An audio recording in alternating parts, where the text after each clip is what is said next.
Imagine a sound that freezes you in place. An explosion that turns entire lines of vehicles into blazing chaos.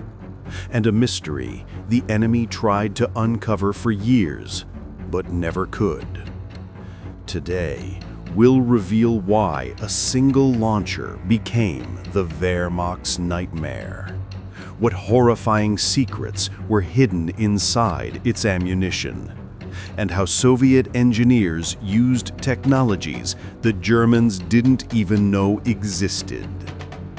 But that's only the beginning. Behind the legend of the Katyusha lies stories of betrayal, secret experiments, repression, and technological tricks the Germans couldn't replicate even years later.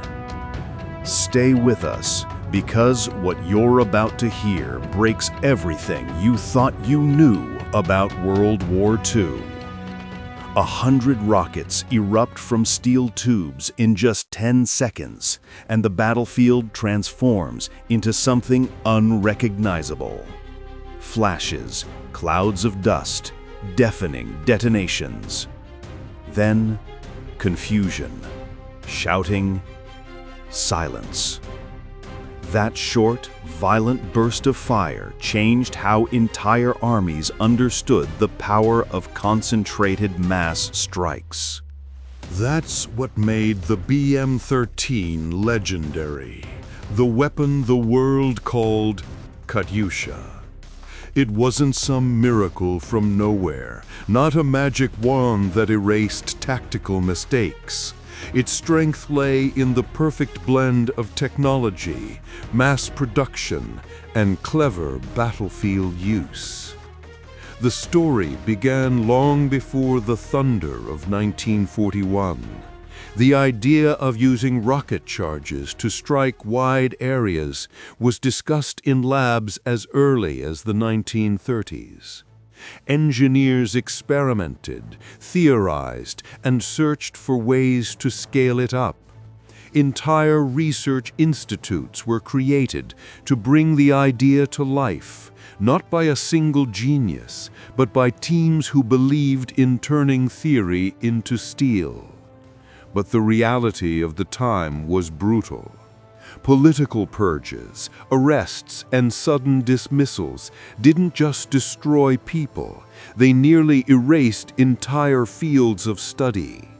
Investigations were run by men with no technical knowledge. Decisions were made based on accusations, not results. Keeping scientific continuity in such chaos was almost impossible. And yet, through persistence and countless small victories in workshops, a real working system finally emerged. At first glance, the BM-13 looked unimpressive. A few rail guides mounted on a truck chassis. Nothing about it screamed fear, but appearances deceive. Its real power revealed itself the moment it fired. When the first test salvo was shown to the Soviet command in mid-1941, many officers didn't believe that such a crude-looking device could do serious damage. Then came the launch, and disbelief turned into silence. A wall of fire and shrapnel erased everything in its path. That moment burned itself into memory. A display of raw power that defied traditional artillery logic. The first combat use proved everything. In July 1941, Captain Florov's battery struck a railway hub near Orsha. The result was catastrophic. Trains, fuel depots, and equipment were obliterated in seconds. But even more devastating than the physical destruction was the psychological impact. The simultaneous blasts shattered morale, destroyed communication lines, and left survivors disoriented and terrified. Commanders later said that just 2 volleys from a Katyusha battery could replace the firepower of several artillery divisions. not because of precision, but because of shock and chaos. The role of these rocket systems was clear. They were area weapons. They didn't aim like snipers. Accuracy was never the goal. Each rocket's unpredictable flight path was part of the design. Unlike heavy howitzer shells that bury deep into the ground, Katyusha rockets exploded across the surface, spreading energy and fragments wide. That made them less effective against entrenched targets, but devastating against moving columns, supply convoys, and troops in the open. The synchronized explosions created a single shock wave, a thunderous wall of pressure that disoriented even seasoned soldiers. For several seconds, no one could think, move, or command. That moment of paralysis was what Soviet tactics exploited. Fire the rockets, create chaos, and immediately launch infantry or armored attacks. Contrary to popular myth, the Katyusha wasn't a tank killer. At typical ranges, dispersion was too great to hit moving armored targets. Tank crews soon learned that staying inside their vehicles was safer than being outside during a salvo. Direct fire with Katyusha was almost unheard of, used only in desperate situations. Its power was never in precision. It was in presence. The German reaction was swift and emotional. They called the weapon Stalin's organ for the eerie howling sound of its rockets and mocked it as a hectare gun for its vast area of destruction. But mockery didn't hide fear. High command demanded captured samples. Rewards were promised for every launcher taken intact. Hunting Katyushas became a priority. Yet Soviet crews were prepared.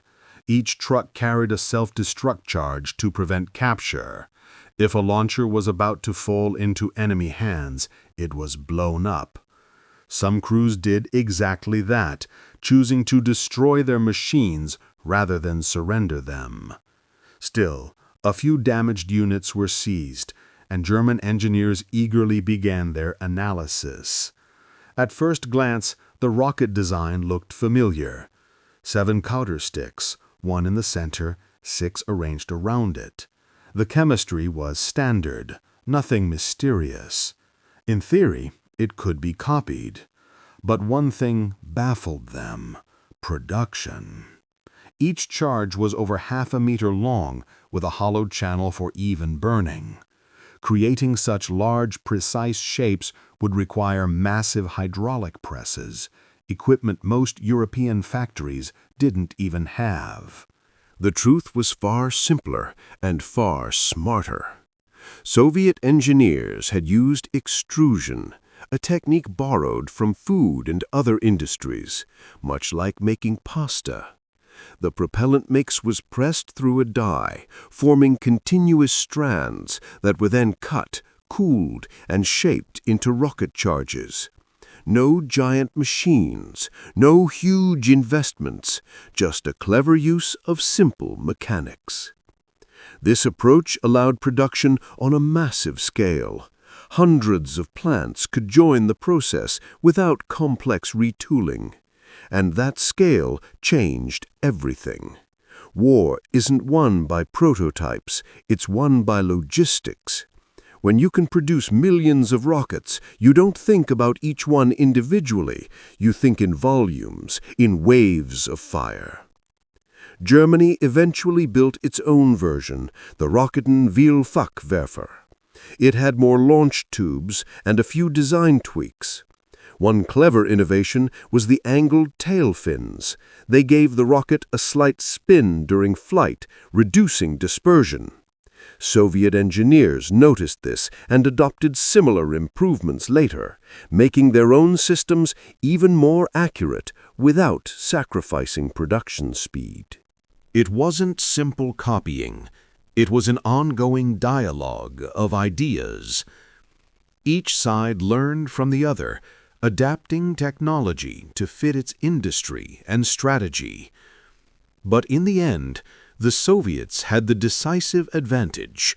They could produce, deploy, and resupply faster than anyone else.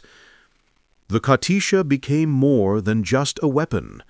It became a symbol of industrial power, of smart simplicity, of the idea that victory belongs not to the most complex machine, but to the one you can build by the thousands. Behind every deafening salvo were engineers, workers, and countless anonymous hands shaping the pasta-like propellant that terrified an entire army. So what truly scared the Germans? Not the noise, not even the explosions. It was the realization that the Soviets had built a weapon born not from luxury or precision, but from ingenuity, resourcefulness, and the will to turn simplicity into dominance. And that's why the sound of the Katyusha still echoes through history, the song of an idea so powerful it changed the course of a war.